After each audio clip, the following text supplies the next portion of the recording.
Olá, boa noite, sejam todas, todos e todes muito bem-vindos à nossa live de hoje, em que a gente está se inserindo na Semana de Museus, que tem como tema deste ano, né, educação e pesquisa em museus. São coisas que andam muito juntas, né? Se você não vai pesquisar, você não vai conseguir educar. Portanto, né, são coisas que se falam muito próximos, muito juntas, e são uma parte muito importante da comunicação museal, né? A gente tende a achar, principalmente por esses grandes museus, blockbusters, né, que a exposição é o mais importante no museu. Mas, na verdade, a exposição é uma das partes que compõem a possibilidade de programação do museu, já que o museu, hoje em dia, ele se aproxima cada vez mais de um centro cultural, em algum nível, né, onde a gente consegue colocar diversas linguagens artísticas, culturais, para conversar ali dentro. Mas também a exposição, ela tem uma série de limitações, né, dentro do seu recurso, muito até por conta da tradição museológica, na qual a gente tem uma ideia bastante europeizada de museu, né, com um modelo civilizatório muito claro, no qual a gente procura colocar as obras que estão expostas no museu como uma forma de ratificá-la, né? Numa forma de dizer, olha, este é o símbolo, esta é a linguagem que a gente aqui autoriza, que a gente endossa, e, portanto, vocês devem absorver, né? Então, é um pouco fazendo, né, uma comparação mais ou menos assim com a questão da educação bancária, né? Do que nos diz o Paulo Freire, porque, na verdade, você está depositando na pessoa que está ali em vez de dialogar com ela. Então, muitas vezes, as exposições, né, só o que é colocado, tanto a estrutura expográfica, né, ou seja, onde eu vou expor e o que é exposto, estão narrando uma coisa, né, muito linear, na qual você, se não tem nenhum tipo de conhecimento prévio, de noção prévia, talvez fique muito difícil de compreender.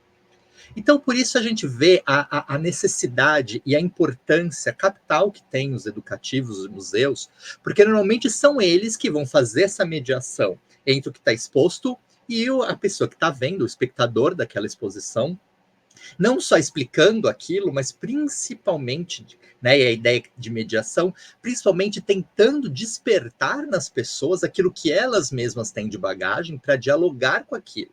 Né? Então, diferentemente de uma educação formal, em que você, né, tem um conteúdo programático que você tem que pensar em nivelamento de conhecimento, a educação museal, ao contrário, ela não quer nivelar nada, ela quer expandir as possibilidades educacionais, levando todas as pessoas que estão ali a sentirem, compreenderem, experimentarem aquela exposição, ou o que quer que esteja acontecendo ali no museu, de uma forma melhor, né? Então, de fato, é uma forma de enriquecimento, de conhecimento e enriquecimento das pessoas que estão ali, ajudando a cumprir a função social do museu, que é exatamente essa, né? Colaborar no desenvolvimento das pessoas. E em épocas de fake news e de pós-verdade, falar de educação é disruptivo. Né? Embora seja basilar a gente falar de educação, mas a gente vê que cada vez mais as pessoas têm se educado pela nulidade das coisas e não pela ciência, pelo conhecimento, pelo estudo, que de fato pode ajudar a desenvolver o raciocínio, desenvolver os conteúdos, desenvolver inclusive as próprias práticas. Né? Quanto mais a gente conhece, melhor a gente pode avaliar e agir. E para falar um pouquinho disso, hoje a gente traz a Gabriela da Fonseca, aqui que está conosco. Vou apresentá-la rapidamente para vocês conhecerem. Ela realiza pesquisas na área da educação, no campo da educação museal, sobre a relação entre patrimônio e seus públicos, com enfoque no vandalismo, e na educação formal, com uma imposição civilizatória nos currículos. Ela é mestre em Memória Social na Unirio, com bolsa de pesquisa na CAPES, tendo especialização em Educação Museal pelo ISERJ, FATEC e BRAM, e é bacharela em História pelo IHUFRJ, com bolsa de pesquisa PIBIC e FAPERJ também. Além disso, ela cursa pós-graduação Lato Sensu em temas e perspectivas contemporâneas de educação e ensino pelo Cefet, Campus Valência, no Rio de Janeiro. E ela atua como educadora, produtora de projetos educativos e materiais de apoio pedagógico para exposições temporárias de museus e centros culturais. E também é professora de História em contrato temporário com a Secretaria Municipal de Educação de Valença, Rio de Janeiro, ou seja, currículo muito dentro daquilo que a gente deseja. Afinal de contas, a gente não quer falar de uma educação, né, que dita regras, mas uma educação que, de fato, procura emancipar as pessoas. Gabriela, agradeço muito a sua presença e deixo o pessoal com você. Perfeito, eu agradeço aí o convite, Danilo, é o convite aí da Tríade, que me foi passado, né, pela Adelaide de Esturvo, uma colega nossa em comum, minha amiga aqui da MUB3. Inclusive, atualmente estou aqui no Museu da Bolsa do Brasil em São Paulo e também no CCBB Educativo, junto com a K Projetos Culturais. E estou nesses espaços também trazendo esse desenvolvimento da gente considerar a pesquisa educativa, né? E aí pega um pouco da sua fala, Danilo, que quando a gente fala em educação museal, muitas vezes a gente coloca ele nesse lugar de uma educação não formal, né? Então a gente coloca a educação escolar como uma educação formal e a museal como não formal. Entretanto, a gente tem essas formalidades, né? Inclusive como pesquisadores que buscam unir prática e teoria. Nós temos planejamentos, nós temos assuntos, nós temos compromissos com a programação do museu, inclusive com o próprio espaço, né, com o corpo nesse espaço, como que a gente vai abordar assuntos que são pertinentes àquela experiência museal, né, aquele momento em que o corpo está naquele ambiente, sem ir para lugares, né, que possam criar alguma confusão no imaginário, né, a gente tem esse compromisso do corpo cognitivo, né. E eu trago esse debate também bastante, porque nós vamos ter esse tipo de formalização da educação museal também muito em contraponto ao que a gente vai conhecer de outros tipos de educação com patrimônio, com oficinas, né? Porque na educação museal a gente está considerando que tem esse compromisso contínuo, né? O profissional que está no museu e que ele vai ter uma certa frequência de atividades, frequência de contato com o público, que vai permitir com que ele encontre padrões, com que ele encontre divergências, com que ele perceba também uma comunicação da instituição que ou falha com certo grupo, ou ofende outro grupo, né? E é por isso que eu entro nesse assunto do vandalismo, né? Então, eu vou nesse campo mais ampliado, que compreende o vandalismo como uma gradação, né? Para ele poder chegar num ponto de ruptura, ele vai precisar de um primeiro ponto de silenciamento, né? De não escuta, né? De impedimento de vivência. E aí a gente vai começando a entender como é que se vai formando. E para eu poder falar um pouco sobre essa minha inserção no vandalismo, eu consigo falar melhor quando eu falo do curso de educação museal, que foi uma especialização feita lá no Rio de Janeiro, na FAETEC, que é um órgão de educação, de capacitação profissional do Estado, junto com o IBRAM, junto com profissionais do IBRAM, e isso foi muito movimentado pela rede de educadores do Rio de Janeiro, né? Na época, quem estavam à frente eram a atual presidente do IBRAM, né, a Fernanda Castro, Osias Soares, nós tínhamos Kátia Frecheiras, nós tínhamos profissionais ainda que estavam nos seus cargos, né, de técnicos em assuntos educativos, né, nos museus do IBRAM. E eles tinham interesse de fazer esse curso justamente porque houve uma edição na década de 90, não sei se eu vou lembrar se foi 92 ou 93, e que foi muito fortuita, né? Foi muito importante, porque aí você começa a inserir a educação, a sua pesquisa, a sua teoria e a sua produção de diagnóstico dentro dessa tríade mesmo, né? Que até o próprio nome de vocês traz, que é dos arquivos, que é das bibliotecas e dos museus, né? Porque parece que o campo da ciência da informação ela vai se ater só à produção de um acervo e pesquisa, né? E a educação fica de fora. A educação não integra essa parte seja de registro, né, ou essa parte da produção e do encaminhamento, né, das exposições e tudo mais. E teve essa edição da década de 90, nunca mais teve, e eles se reuniram e conseguiram fazer uma nova edição, que foi de 2014 a 2016. Haveria uma outra, entretanto, o estado do Rio de Janeiro, ele é muito bem conhecido por ser um estado com governantes complicados e que temos que constantemente tirá-los do poder, então isso atravanca um pouco inovações na área da educação, né? Mas, inclusive, esse curso foi feito no ISERJ, que é um instituto de educação super tradicional lá no Rio, né, que é da Nova Escola.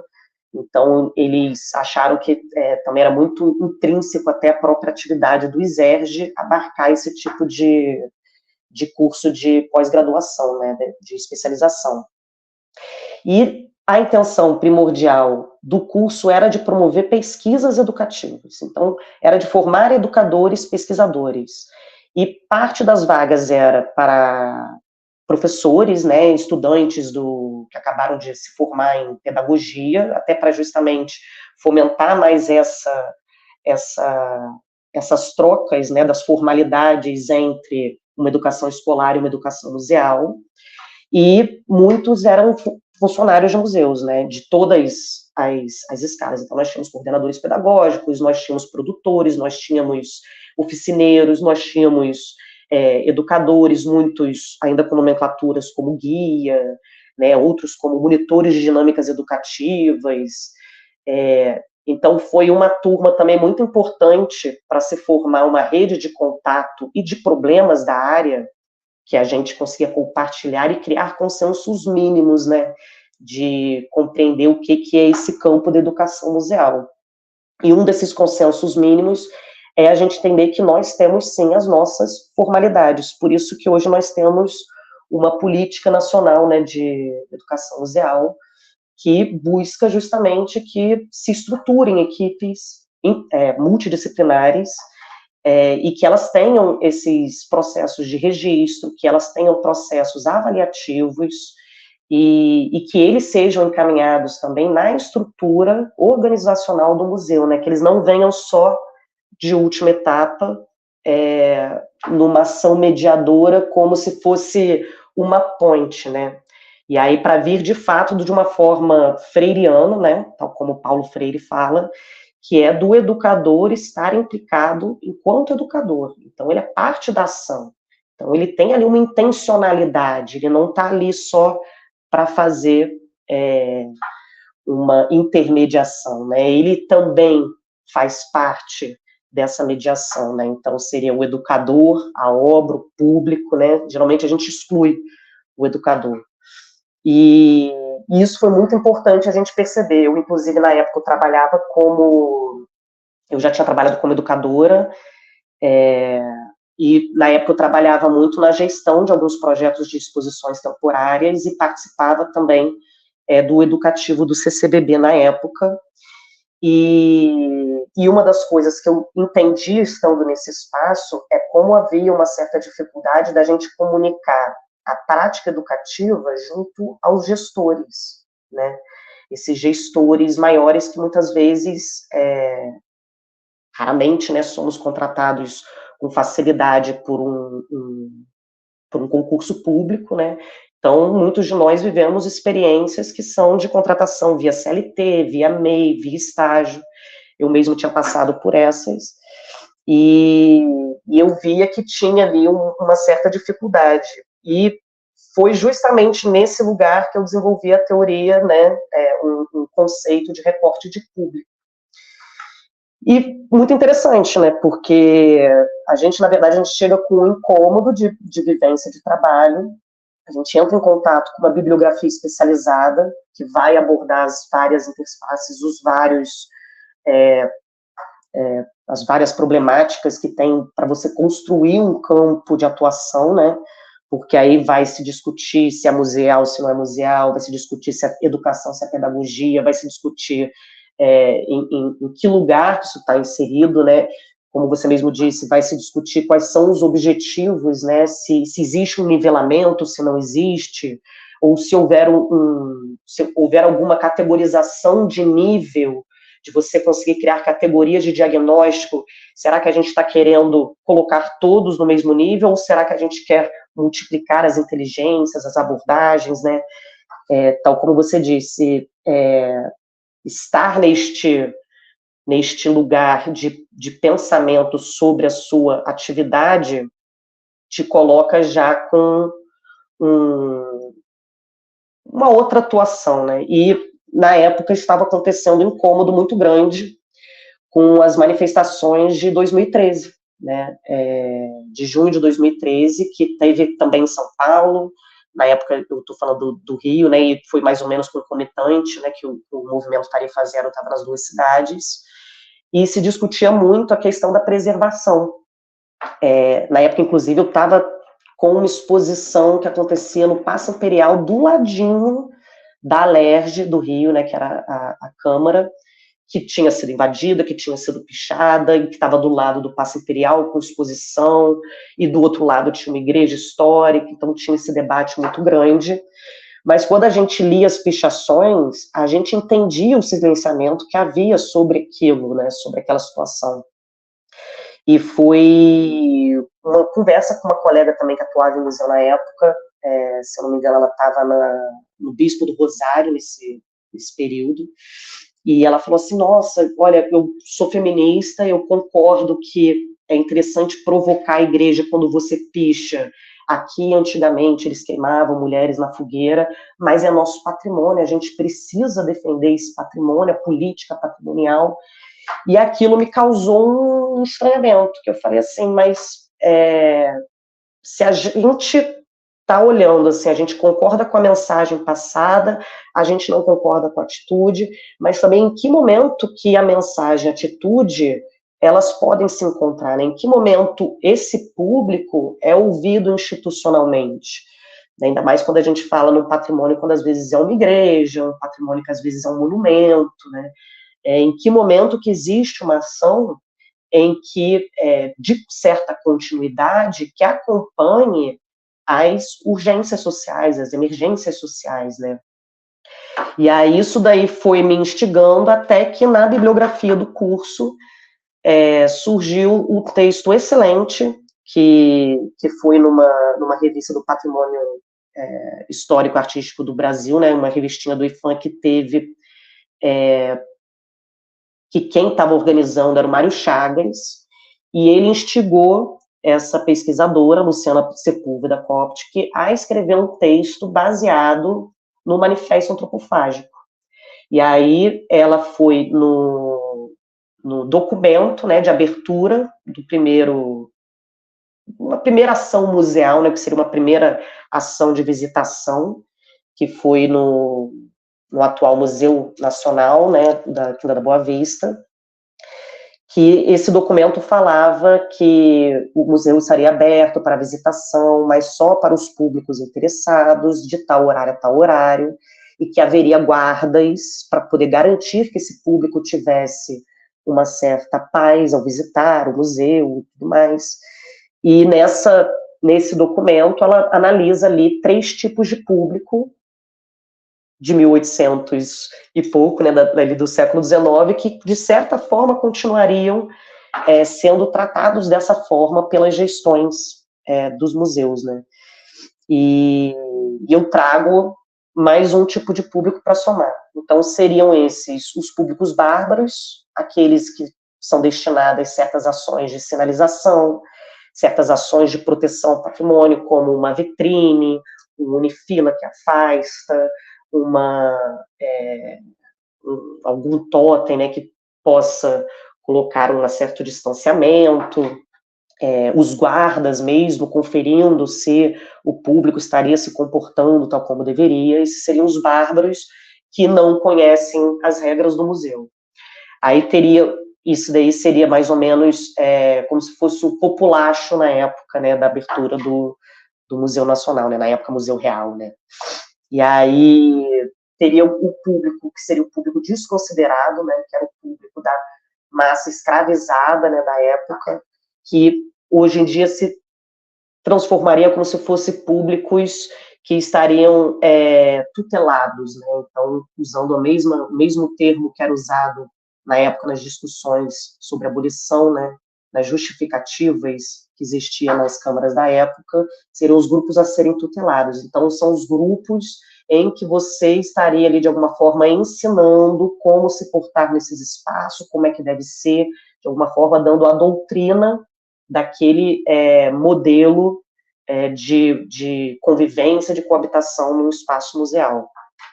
E teria os grupos civilizados, né, que esses seriam já os gestores, os seus colegas, os pesquisadores, né, que são os grupos que formam, né, essa elite branca, eurocentrada da época, que está também trazendo esses modelos de antiquário, de museus, de políticas patrimoniais que estão surgindo na Inglaterra e na França da época. E aí, diante disso, né, então, também é muito importante a gente considerar que essas políticas que vêm de visitação desse período também estão intrínsecas à Revolução Francesa, né? Então, você vai ter ali na Revolução Francesa um momento de destruição desses símbolos de elite, em que um abade da igreja, ele pega e fala assim, olha, vamos tentar não destruir, porque isso aqui pode ter um valor instrucional, né, para a nova nação. Entretanto, o que a gente vê acontecendo é que não se acontece um valor de instrução da nação no sentido de ensinar o porquê que há uma revolução, né? O que a gente vê nas reviravoltas políticas francesas, né? Inclusive, volta a monarquia, entra a comuna, depois, novamente, né? Você vai ter vários reveses políticos, acaba que há o esvaziamento desse lugar de instrução e realmente aqueles símbolos da elite aristocrática que perdeu a cabeça, né, no final do século XVIII, esses símbolos se tornam relíquias, eles se tornam realmente coisas desejadas, eles se tornam um fetiche ali naquele espaço museal, né? Então a gente vê aí também esse momento em que a educação sai da sua motivação para existir políticas patrimoniais francesas, né? Se no início foi a educação que motivou, com os vários reveses, a educação é esvaziada para você fazer um espaço de valoração, né, um espaço de celebração. E aí a gente entende que o que acontece no Museu Nacional é exatamente isso. Esse é o espaço de valoração, esse é o espaço de reverenciamento, esse é um espaço de apreciação dos modos de vida aristocráticos, né? E aí eu trago já mais um público que seria o público vândalo, né? Que é o público que conhece as regras do museu, ele sabe que elas existem, mas ele decide enfrentá-las. Então ele vai, de alguma forma, criar estratégias para que suas opiniões sejam ouvidas, para que sua programação seja efetivada, para que sua história e sua narrativa também sejam incluídas nesses espaços de celebração, né, nesses espaços de doutrinação europeia.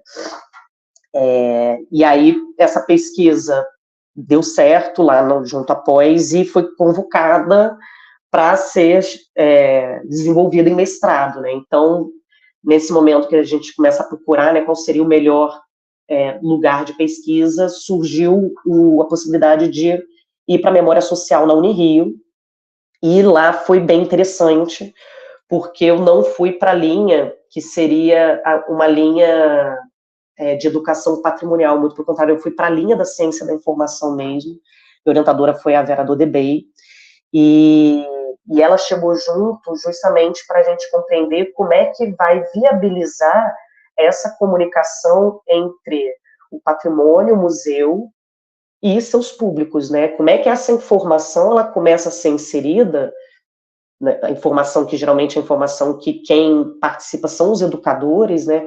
Como é que ela pode ser inserida no circuito informacional do museu, né? No contato, na lida com o usuário final. E isso daí foi maravilhoso, né? Só consegui chegar nessa proposta junto com ela porque havia também uma comoção muito grande com a palavra vandalismo. Então, quando se falava em vandalismo, o pessoal já achava que assim, tá defendendo o crime. Aí isso daí era um ponto de vista. No outro já era, não, tá defendendo restauração de pichação, ou restauração de algum dano, sabe? Restauração de grafite. Cada hora as pessoas levavam para algum lugar na cabeça delas que não era nunca a mensagem em si. Nunca vinha a partir do diálogo, né? Que isso daí realmente é muito típico do educativo. Como eram áreas mais da informação, então as pessoas ficavam muito presas na lógica museal, né? Então está falando do objeto, ela está falando do processo da preservação, o que ela está querendo dizer, né? E isso foi aí que eu consegui desenvolver essa proposta, né, de que não, a gente está querendo aqui entender que os públicos vândalos existem, eles devem ser ouvidos, e a questão é como é que a gente vai habilitar, né, os museus e suas práticas para poder incluir, né, a opinião do público, né, sem ser necessário fazer entrevistas diretamente, quando você já tem esses profissionais do educativo fazendo um trabalho diário, e um trabalho diário também muito minucioso, porque o educador consegue perceber como que aquele público acessa, né? Tipo, às vezes o público vai acessar de uma forma mais pelo gosto pessoal, às vezes o público acessa com informações que já tem preconcebidas, inclusive informações de fake news, que é o educador que vai estar lidando ali diretamente para poder desconstruir uma ideia, trazer mais informação. Então, ignorar esse profissional, às vezes, e contratar profissionais de fora para fazer esse tipo de pesquisa sobre qual é o impacto de uma narrativa museal é contraproducente, né? E isso daí também é algo que tem sido muito debatido na área cultural, na área educativo-cultural, de como é que a gente consegue estabelecer indicadores objetivos que eles tragam a experiência museal, né? Então, são indicadores que vão para além de como é o meu público, qual é o gênero, qual é a raça, qual é a idade, qual é a classe social, qual é o motivo que ele foi ao museu. São indicadores que vão trazer como que ele interage com o museu, né? E a gente ainda está vivendo aí um momento de compartilhamento desses tipos de proposta, né? Uma que é muito usada é da Abigail Hausen e do Robert Ott. Isso daí me veio muito pela convivência com a Karen Montijo no CCBB educativo.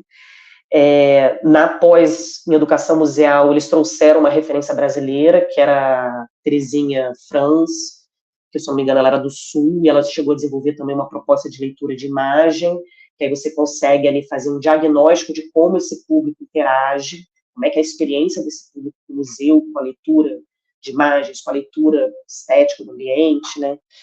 E, recentemente, eu estou em contato também, junto com essa pesquisa no Cefet, com o meu orientador Felipe Couto, que são os tipos de consciência histórica. Então, você conseguir criar um diagnóstico daquele pensamento histórico, daquela reflexão, daquela narrativa histórica, a partir de critérios que não vão ser critérios como o da BNCC, né, da educação escolar, que você precisa atingir essa habilidade nesse assunto. Não, são outros critérios. Como é que é feita essa reflexão, como é que o público, né, lida com aquela informação, para que lugar que ele vai, se ele vai para um lado mais temporal, se ele vai tentar significar, se ele vai tentar ter um juízo de valor.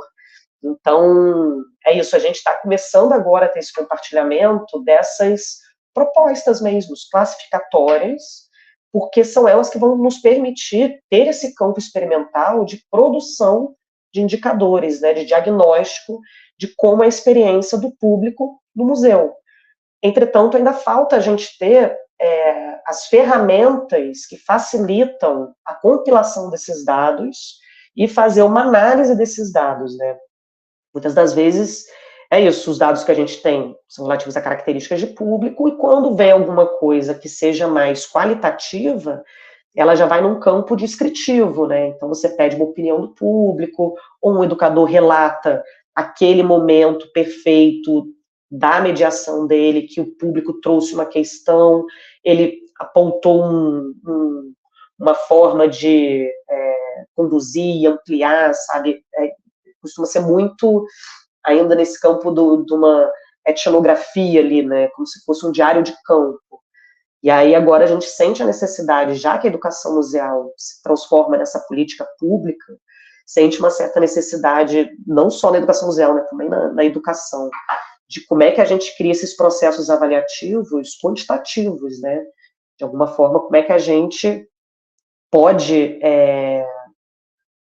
transformar, né, essa forma de lidar com a qualidade, né, da visita e da proposta. E aí, outra coisa que eu trago dessa experiência na pesquisa junto à memória social de conceber esse público vândalo é que uma das formas que eu consegui trazer esse conceito também diante de muita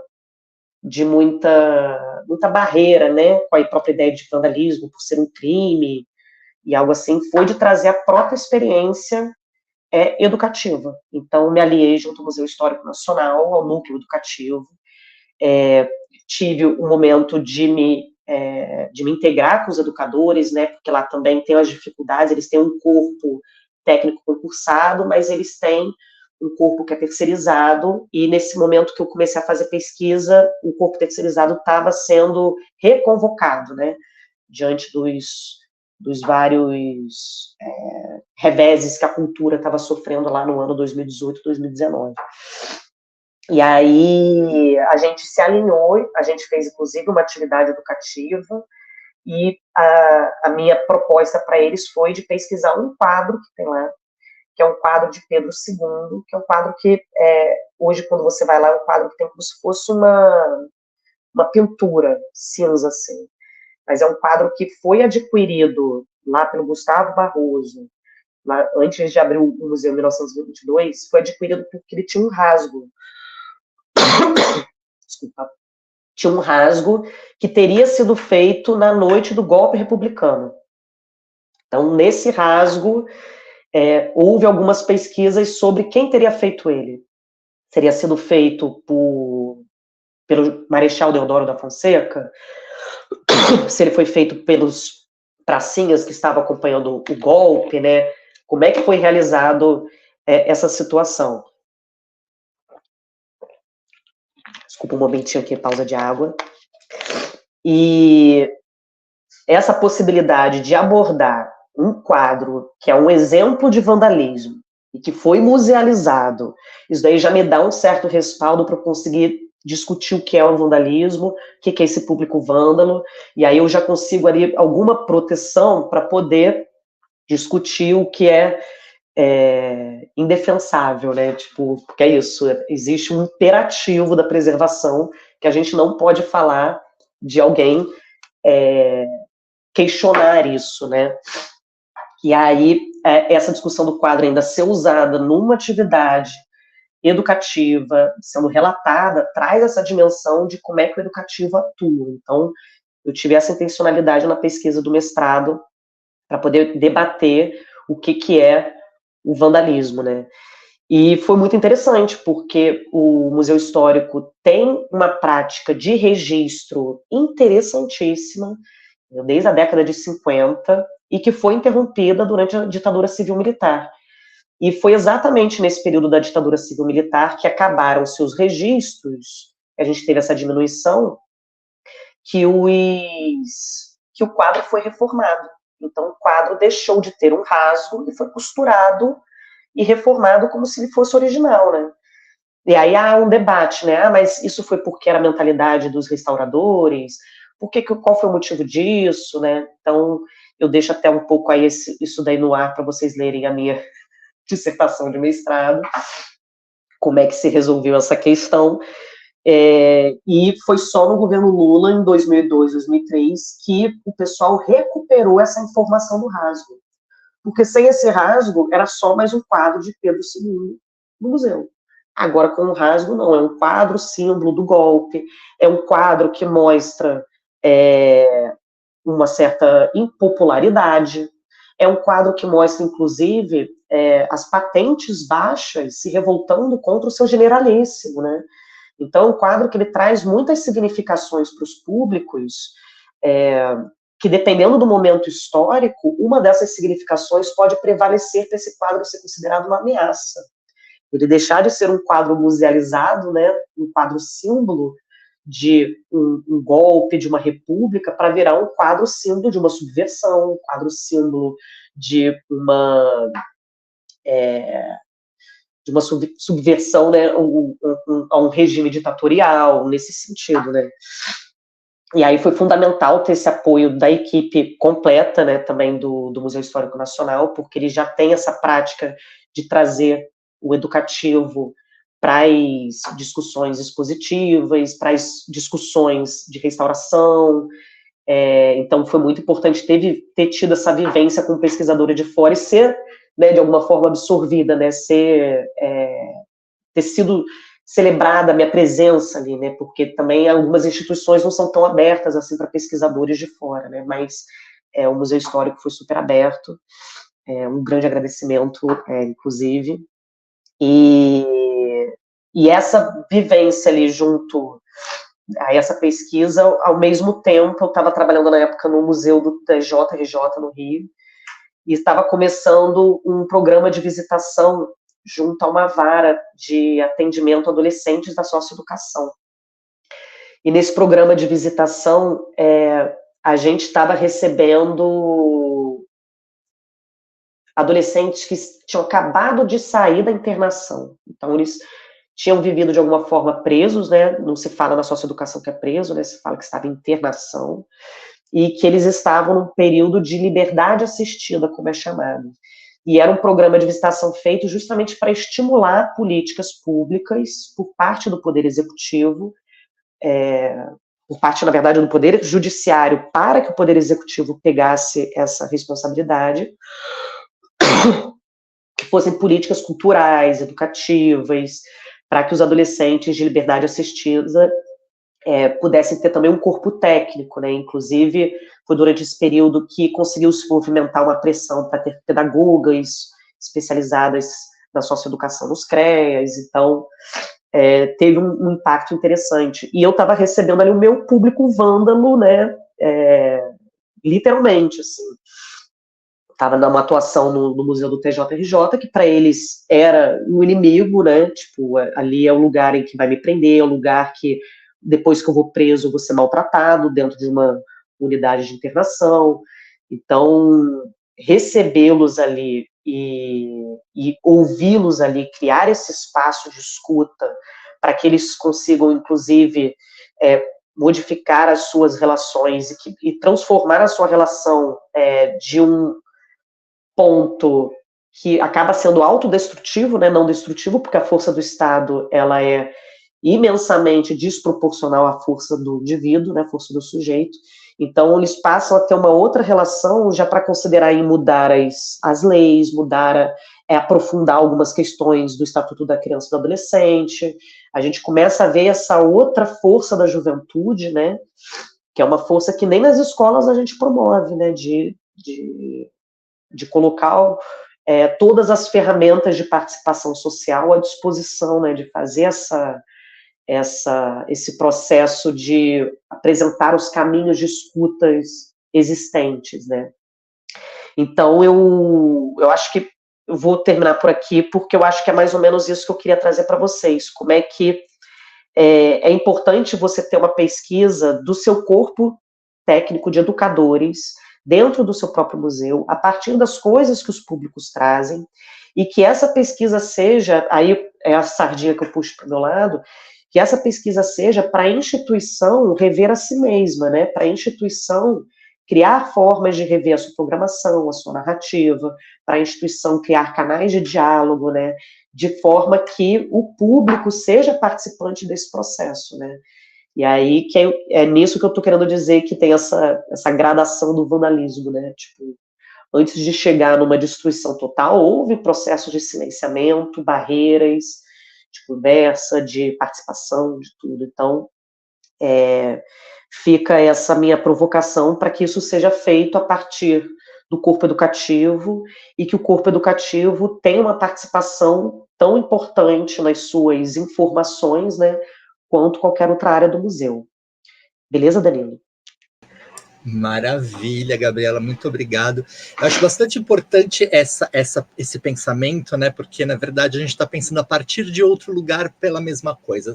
É importante a gente pensar de fato, né? De refazer as nossas programações para a gente poder falar com todas as pessoas, mas é interessante a gente falar a partir desse lugar do vandalismo que as pessoas já ficam todas assombradas, né? Mas a primeira coisa que eu acho que é importante a gente pensar aquela obra de arte ou aquele patrimônio, e aí patrimônio tem discussão também, né? Porque a gente tá posto, é patrimônio, mas de quem, por quê, para quê, o que ele está me dizendo, né? Então, se é uma coisa que não tem no patrimônio, é um consenso, né? Patrimônio é uma discussão. Mas é interessante pensar que as pessoas colocam aquelas obras de arte, enfim, aqueles artefatos, acima das pessoas. E é exatamente porque as pessoas se sentem, né, desprestigiadas ou se sentem, de qualquer maneira, não inseridas ali, que aquilo pode ser para ela vandalizada, porque aquilo não lhe faz sentido, né? Então é bastante interessante essa questão. Claro, eu não vou defender o vandalismo de forma alguma, até porque eu não acredito que as formas mais violentas, elas de fato façam o efeito que a gente deseja, mas eu acho que isso no mínimo uma questão para a gente pensar, ver quantas pautas lá na Europa que são feitas a partir de gente jogando sopa num quadro, né, colocando a mão com tinta num quadro. Então, existe um pouco desse lugar de que aquele lugar é tão importante que vandalizar aquilo lá, de fato, te coloca no lugar onde você é visto e ouvido, né? Porque aquela obra é mais importante que você de alguma maneira. Então, isso é uma loucura, na verdade, né? Como que a gente pode colocar uma obra de arte ou uma obra qualquer que seja, um artefato cultural qualquer, um bem cultural, acima das pessoas, né? Então, de fato, quando a pressão é muito grande, as pessoas acabam agindo dessa maneira, né? E se a gente não gerasse a pressão, provavelmente não teríamos o vandalismo. Exatamente. Eu confesso que, assim, inclusive quando eu entrei lá no mestrado, eu tinha considerado de fazer uma pesquisa em que eu classificasse os vandalismos, porque é isso. Você vai ter um vandalismo que ele pode ser feito por uma pessoa de esquerda, de direita. Você pode ter um vandalismo que é mais um vandalismo de divulgação, de provocação, do que de fato um vandalismo de pressão, de conflito, né?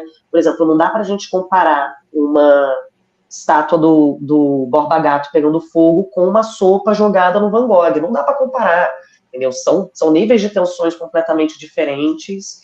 E aí, quando eu entrei no mestrado, minha ideia era justamente classificar isso, mas eu vi que eu tinha necessidade de primeiro abrir para o vandalismo, né? Primeiro abrir. E aí, dentro, tem alguns momentos que eu me vejo ali tendo que discutir o que é esse imperativo da preservação e como que ele bloqueia esse debate, né?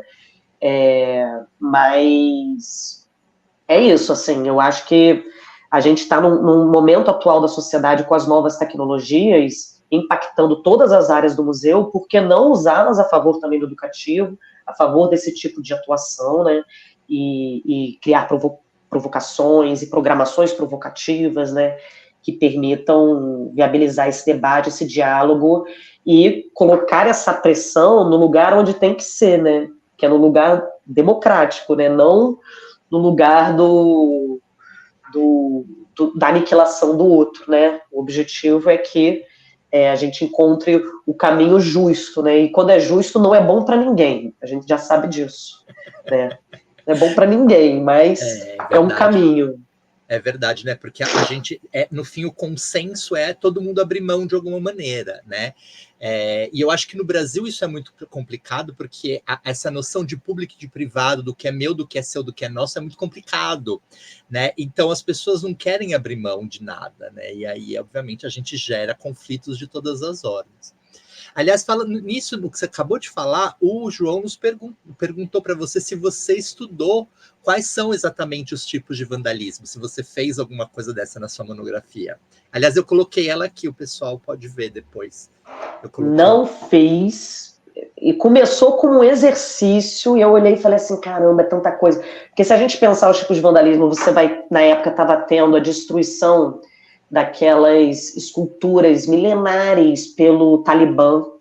Então, assim, e aí você tem também o caso da pichação de uma suástica na homenagem a Zumbi dos Palmares, e foi uma pichação de uma suástica feita por um homem negro, sabe, do movimento punk. Então, assim, tem várias coisas que a gente vai estudando, a gente fala assim, que se eu for criar classificação, eu vou chegar num ponto que eu vou também explodir, porque é inclassificável. Entretanto, quero aqui sugerir um estudo, que é o estudo dos contrapúblicos. Eu não estou com o nome dele aqui, se você puder conseguir aí dar uma pesquisadinha, é o estudo de Diogo. Diogo tem um estudo de contrapúblicos aqui na USP. Inclusive, ele busca na minha pesquisa um desses exemplos de tipos de conflito que tem entre públicos e as instituições, né? E aí ele chama isso daí de contrapúblicos. Deu para achar, eu acho que é Diogo Diogo de Moraes. Diogo de Moraes, perfeito. Eu achei Moura, mas é de Moraes. Pode pôr, que ele tem esse estudo aí, ele vai fazer mais esse lugar de dar uma classificada, ele busca vários exemplos, ele cria, inclusive, quase como se fosse um dicionário, né, desses contrapúblicos. É isso, não fiz, mas teve quem fez e foi ótimo. Total. De fato, né? E é interessante, né? E eu acho que você fez uma diferenciação muito boa, né?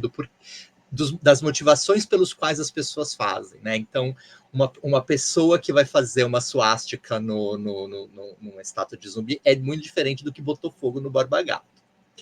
E, aliás, então, aproveitando esse gancho, eu fiz no Museu da Cidade, eu fiz uma live com a pessoa da prefeitura que é responsável por monumentos. Exatamente na época em que começou essa discussão, até antes do Borba Gato, mas que começou, né, a discussão mesmo. E ela foi muito, assim, muito aberta, ela não colocou uma posição assim, não pode de jeito nenhum. Não, ela falou, a sociedade tem que conversar sobre isso, né? Por outro lado, a gente também teve uma palestra da Gisele Beigemann, né, professora da USP, dizendo que o Brasil é um país memoricida, então talvez a gente não devesse necessariamente aniquilar os nossos monumentos, mas fazer alguma coisa com eles em que eles sejam colocados em xeque, porque tudo que você apaga parece que também não existiu, e aí às vezes você reforça o discurso do opressor. O que você acha sobre isso? A professora está corretíssima, que foi exatamente o que aconteceu, né, com a Revolução Francesa, e que a atual presidente do IBRAM, sabiamente, soube o que fazer quando houve o vandalismo do golpe de Estado, né, do 8 de janeiro. Se você já pega aquela atitude e você já cria narrativa educativa sobre ela, imediatamente você retira aquele objeto de circulação, não para transformá-lo maior do que as pessoas, mas para transformá-lo como um canal de uma mensagem, né? E realmente, se você vai lá no museu, no espaço musealizado, que você se depara com aqueles presentes que são celebrações entre nações amigas que foram quebrados, vidros e etc., que aconteceu no dia 8 de janeiro, você precisa dar um significado, porque se você não der, quem vai dar vão ser os golpistas.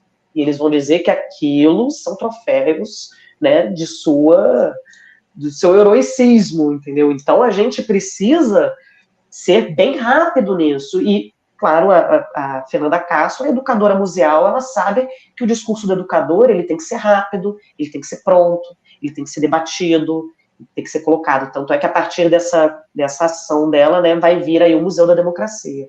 E aí quero até dizer, Fernanda Castro me ajudou muitíssimo na pesquisa do mestrado, ela foi minha orientadora, foi também minha mentora ali junto ao Museu Histórico Nacional. Então, é um pensamento que a gente compartilha muito, né, a respeito do papel educativo que tem junto aos públicos, né? Não é os públicos num lugar só de comunicação, é essa função educativa mesmo do museu acontecendo nas suas narrativas, né? Exato. É bom que a gente sempre fala em públicos, né? Porque nunca existe um único público, como as pessoas gostam de imaginar, né? As pessoas que estão lá são múltiplas e com intenções e necessidades diferentes. E é legal isso, de fato, a gente precisa sempre responder rapidamente essas coisas criando significado. Significado é poder, né? Então, quem significar melhor e quem significar mais e quem deixar falar mais vai ter poder. Assim como a própria linguagem, né? Todo mundo que cria uma palavra, né? Pensando na estrutura linguística, é quem está dando poder sobre ela, né? Então, a gente precisa sempre usar as palavras e recolocar e ressignificar dentro das coisas para que a ideia mais democrática prevaleça, né? No sentido de que, de fato, tudo tem que ser bom para um coletivo inteiro, né? Não só para um grupo ou outro. Lembrando sempre que aquele mais desprestigiado, né, que foi, né, historicamente desprestigiado, precisa receber um pouco mais do que aquele que não foi desprestigiado, né?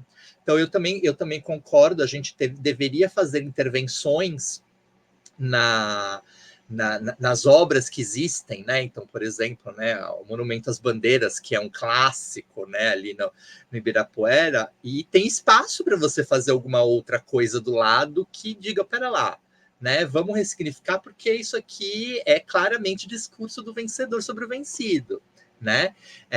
E um discurso do modernismo, que as poucas pessoas sabem, né, além de tudo.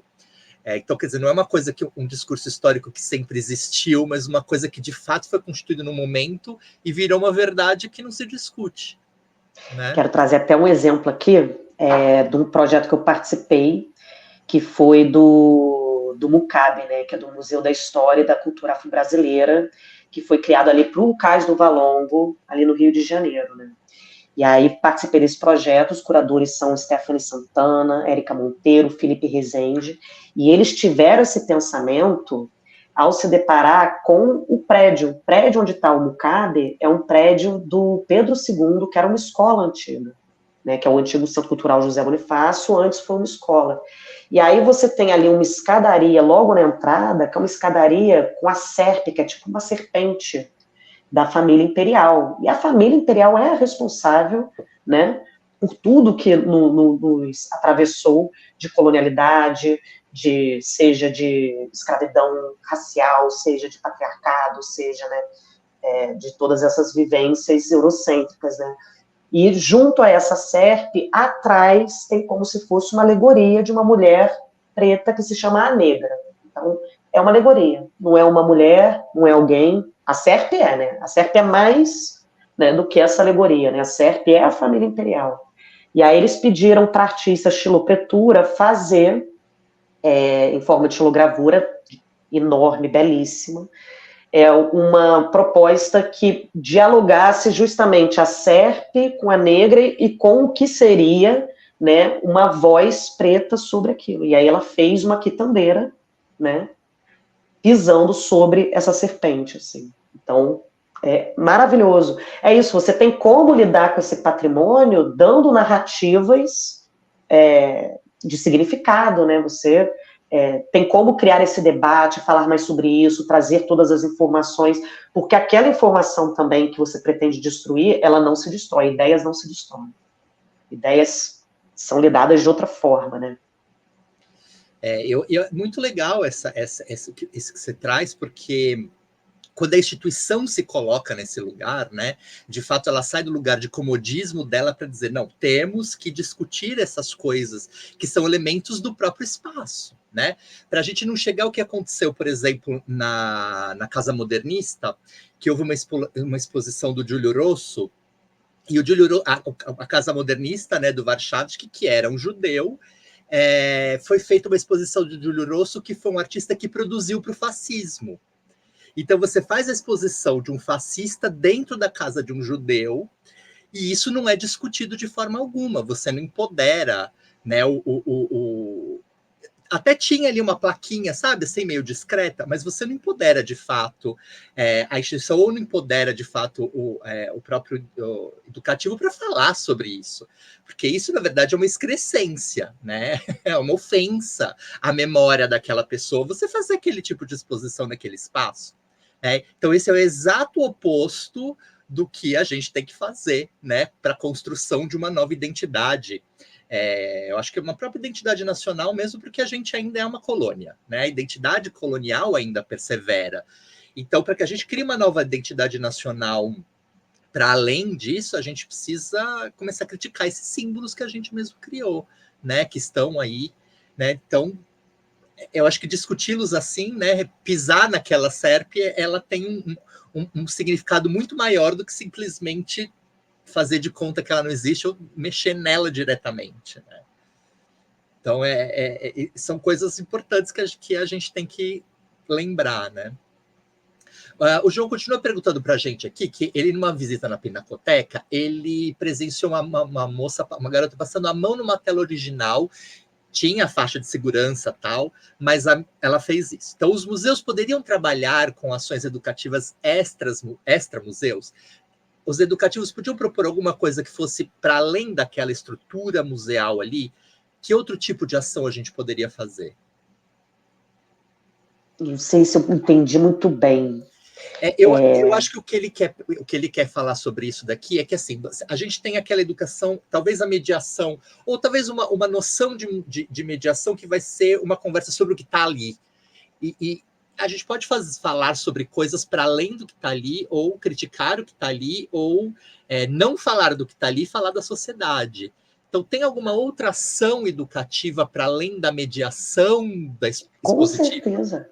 Com certeza. E aí eu gosto muito de trazer a experiência de Karen Montijo, no CCBB Educativo, que ela tem uma pesquisa na PAE, que são propostas de ferramentas de acessibilidade estética. Ou seja, você vai estar trabalhando com conceitos daquela obra de uma forma, com outras linguagens, de uma forma estética, entendeu? Então, por exemplo, ok, a gente está dando esse exemplo da menina que passou a mão na tela. E quando a gente fala de mediação, parece que a gente vai só estar dando uma contextualizada, ou falar da história da arte, mas quando você fala de uma acessibilidade estética, você vai talvez trazer o que é a intencionalidade daquela pintura, junto com as sensações, entendeu? Nesse caso.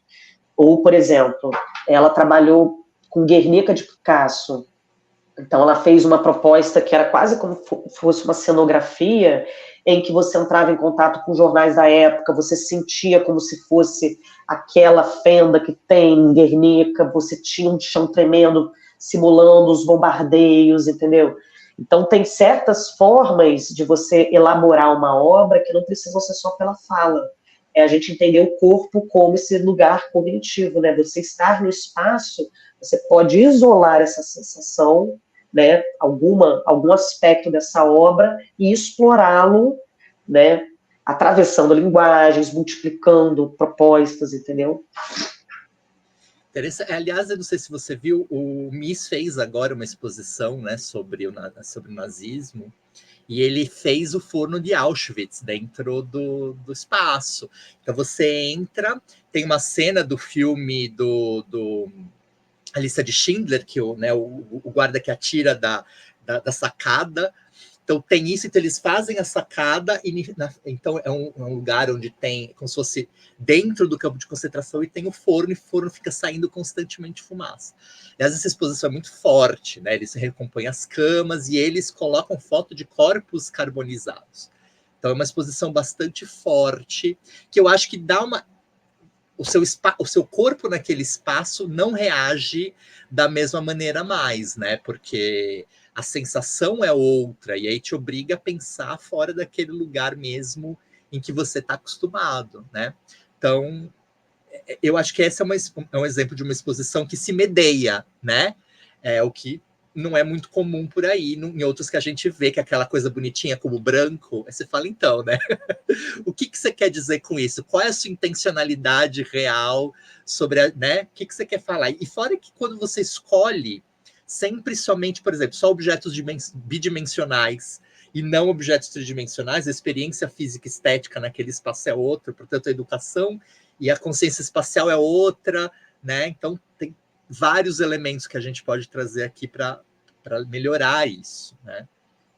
Eu ainda te complemento que, assim, por muito tempo, os educativos não faziam algo a respeito dessas obras em termos de criação artística, e se usava a desculpa, né, a justificativa, de que senão você estaria criando uma obra sobre a obra. Então, seria um artista sobre um artista.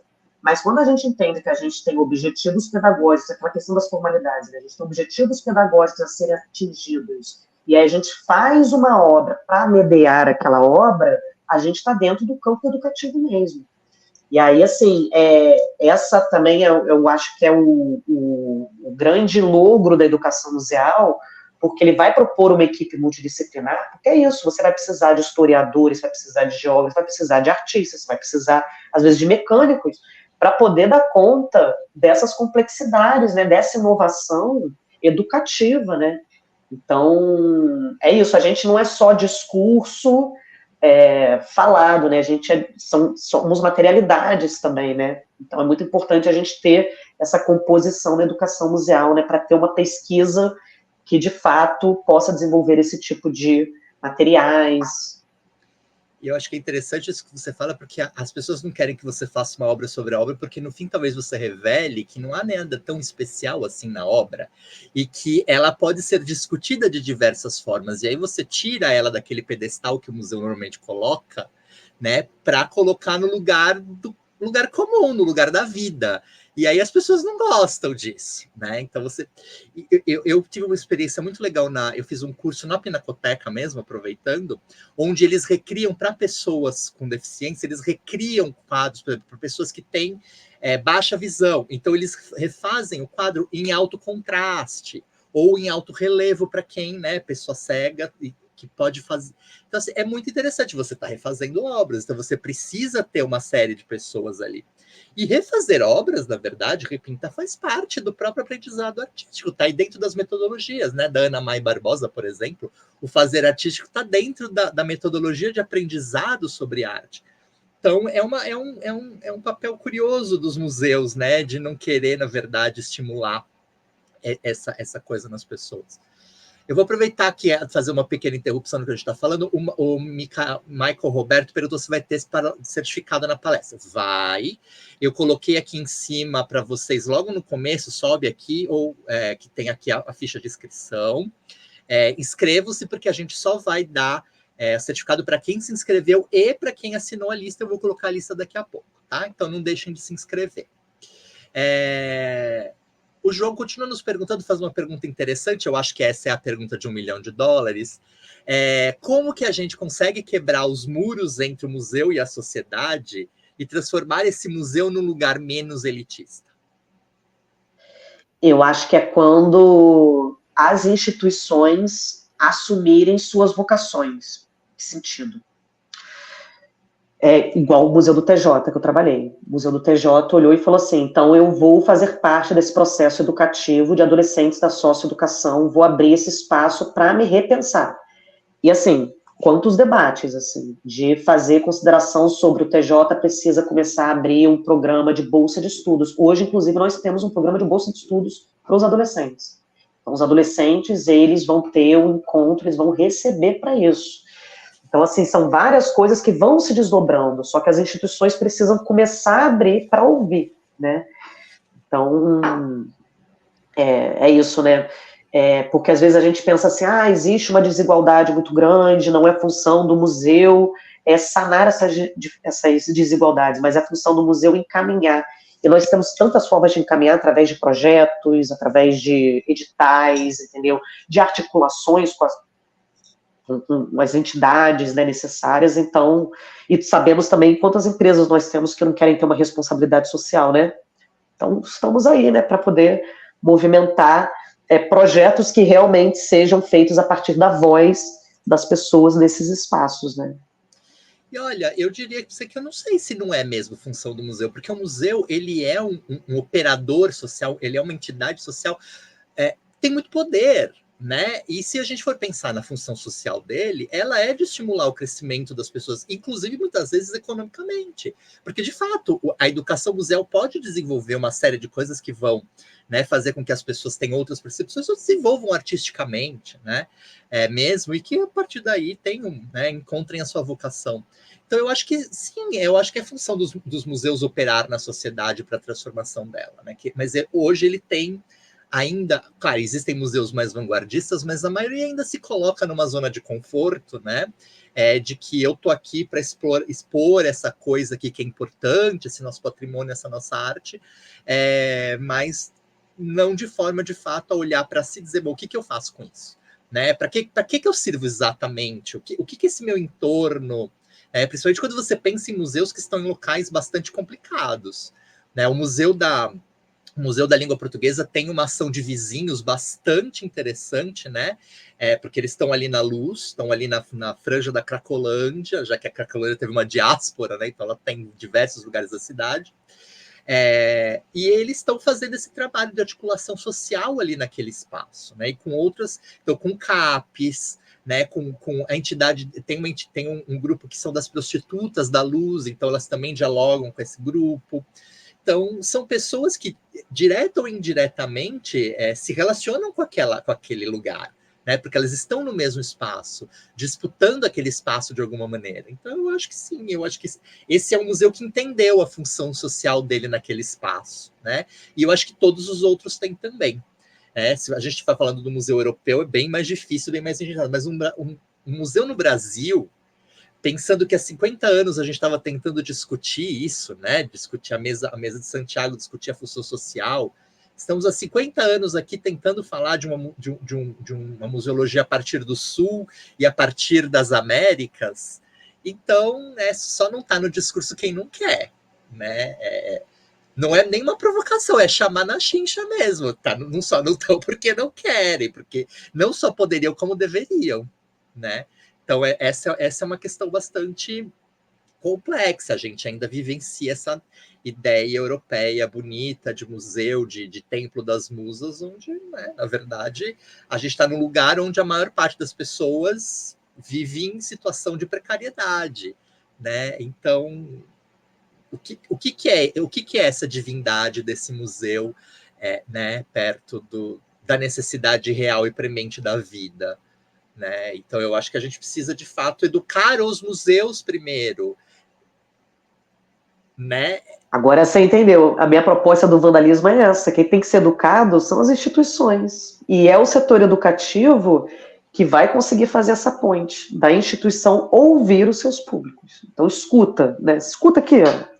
Chega aqui pertinho, entendeu?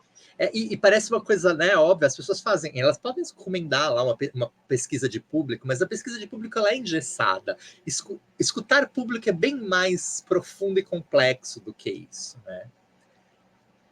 Então, é necessário uma vontade de se transformar e uma relativização do seu conhecimento em prol de entender que o conhecimento da outra não é necessariamente inferior ao meu, mas por ser diverso, a partir de uma outra realidade, ele complementa a visão real do todo cultural que a gente vive na sociedade, né? Que não é só, claro, ela foi formada por europeus, sim, mas ela também foi formada por negros, também foi formada por indígenas, também foi formado por vários outros grupos estrangeiros e que imbricaram a sua cultura, o seu pensamento, as suas verdades, né, os seus bens culturais, todos nessa sociedade única que a gente vive. Né? Então, não é uma outra sociedade paralela, é a mesma. Não, e estão nos provocando o tempo todo, né, mostrando os erros o tempo todo desse modelo de sociedade que nós estamos vivendo, que a gente sabe as violências que os nossos antepassados sofreram para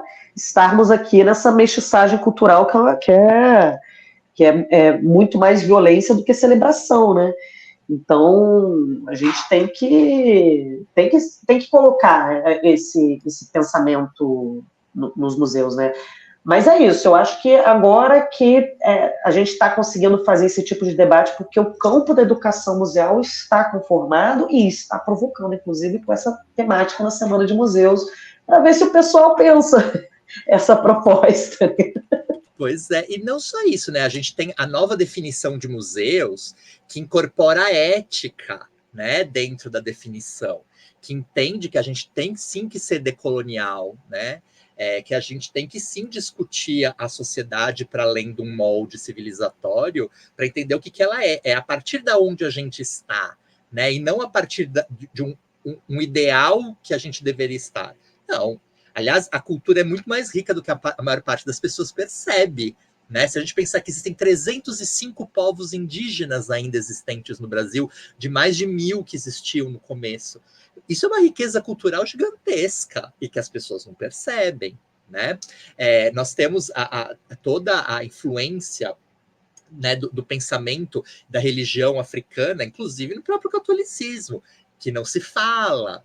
Né? A Umbanda é uma religião eminentemente brasileira, né? Assim como a santeria é, né, na América Espanhola, enfim, mas essa mescla ela é muito característico daqui e é extremamente rico culturalmente, né, por toda a estrutura e por toda a mitologia, a belíssima mitologia que existe por detrás, né, do pensamento africano, que inclusive não é linear como o europeu, ou seja, provoca para pensar fora da estrutura. Então a gente tem uma riqueza gigantesca que a gente pode explorar. Não precisamos criar, já existe, né?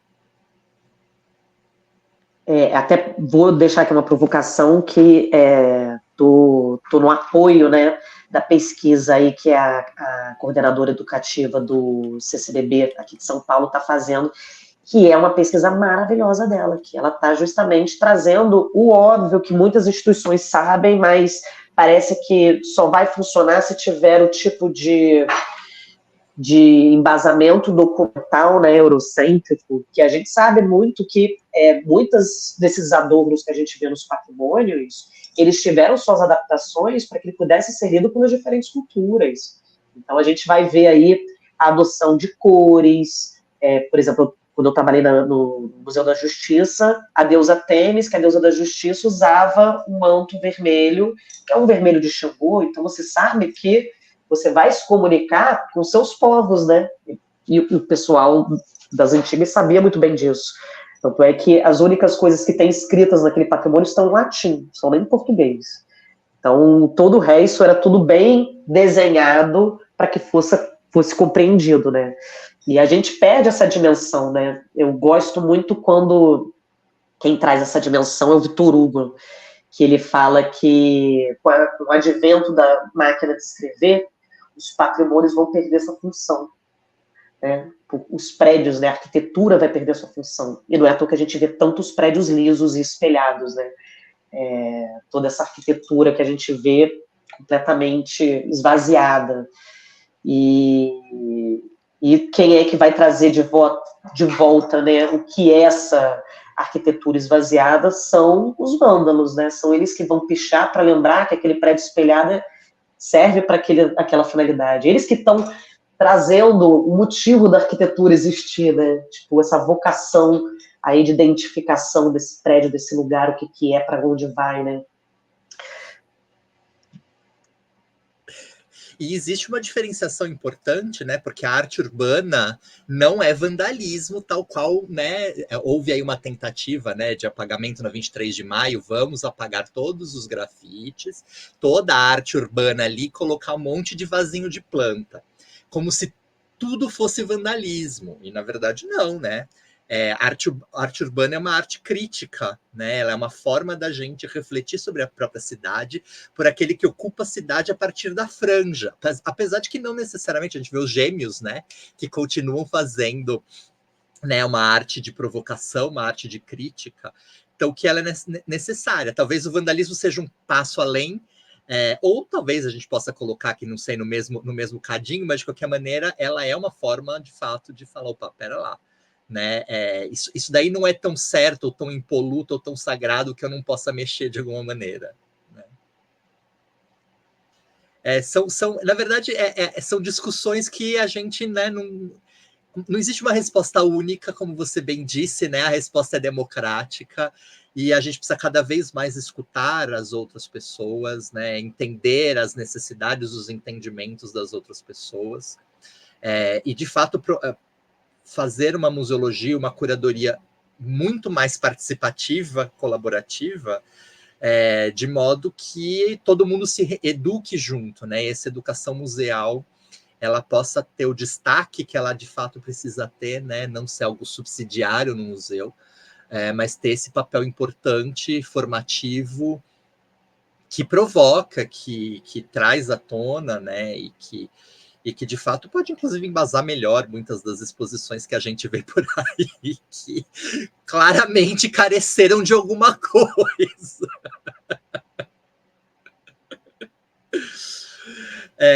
Gabriela, eu agradeço imensamente a sua presença, acho que foi uma discussão bastante gostosa, eu acho que muito importante para esse período, né, colaborando aqui com as discussões, mas para que a gente, de fato, entenda que museu não é mais templo das musas, museu é arena de discussão, de debate, de convivência, e que precisa, sim, sair do pedestal e entender que cultura não é só europeia, que cultura é tudo que tem aqui, que são grupos diversos, né, e que não é porque você entende de arte que você é melhor do que os outros, né, como muitos curadores acreditam, e que, ao contrário, eu acredito muito mais no Duchamp, quando ele diz que o artista é só o medianeiro entre a obra e o espectador, né, o público. Então, são os públicos que, na verdade, dão o verdadeiro sentido, que encerram o sentido daquela obra. Logo, eles são o para quem se faz, e para quem se faz é o importante, porque se eu não tenho para quem fazer, aquilo inexiste no final, né? Então, eu passo para você a palavra para suas últimas considerações antes que a gente encerre. Belíssima forma de encerramento, adorei essa citação do Duchamp, que aí eu vou ter que colocar, então, os educadores junto com os artistas, estão mediando, né, então vamos descer o artista aqui no patamar do educador, né, porque o nosso objetivo é outro, né, junto ao público. Agradeço muito aqui o convite, essa é uma pesquisa que eu amo de paixão, e não tem um dia que não aconteça alguma coisa que eu falo assim, meu Deus, olha só, tem que continuar, mas não dá porque é muito mais do que eu, né? É isso. Então, lanço aí as bases, quem quiser pegar isso daí, levar adiante, isso daí é maravilhoso, eu quero mais que se multipliquem propostas assim, de escuta de público, de proposição institucional, né, para revisão de suas missões, de seus valores, a forma como se comunica, de tudo. E é isso, muito obrigada, Danilo, prazer em conhecê-lo. Vida longa, tríade, para mais debates e democratizações. Muito obrigada. Eu que agradeço, Gabriela, foi muito importante. Para mim também foi um imenso prazer. Você é extremamente didática e eu acho que isso não só é bom para uma educadora, mas isso abrilhanta, né, qualquer coisa que a gente faça. Então, foi muito preciosa essa sua colaboração. Maravilha, então. Um beijo. Beijo, até. E, gente, eu quero terminar convidando vocês para as nossas próximas lives. Então, eu vou colocar aqui para vocês conhecerem os processos eletrônicos públicos de preservação digital, agora aqui no dia 20 de maio, com o Daniel Flores, que é uma pessoa que tem um conhecimento imenso na área. E a nossa próxima, no dia 21 de maio, o Estado, os Processos Eletrônicos e Transparência, com o Luiz Felipe Loureiro da Alesp, e é bastante interessante a gente falar isso, né? A transparência dos processos públicos, porque o Estado é um dos grandes, né, mantenedores aí daquilo que a gente tem, né, de cultura, que a gente tem de conhecimento e que precisa ser, enfim, tratado da melhor maneira possível para que a gente possa democratizar acessos. Então, convido vocês a participarem desses novos eventos. Curtam o nosso vídeo, compartilhem com as pessoas que vocês conhecem esse vídeo, para que elas também sejam provocadas a pensar sobre educação museal, a pensar o museu para além, né, dessa estrutura de templo, para pensá-lo de fato na arena social, como um agente social. E a gente vê vocês nas próximas lives, né? Conforme a gente já deixou aqui, mas teremos aqui programação para o ano inteiro. Tá bom, gente? Muito obrigado pela presença de vocês e até a próxima.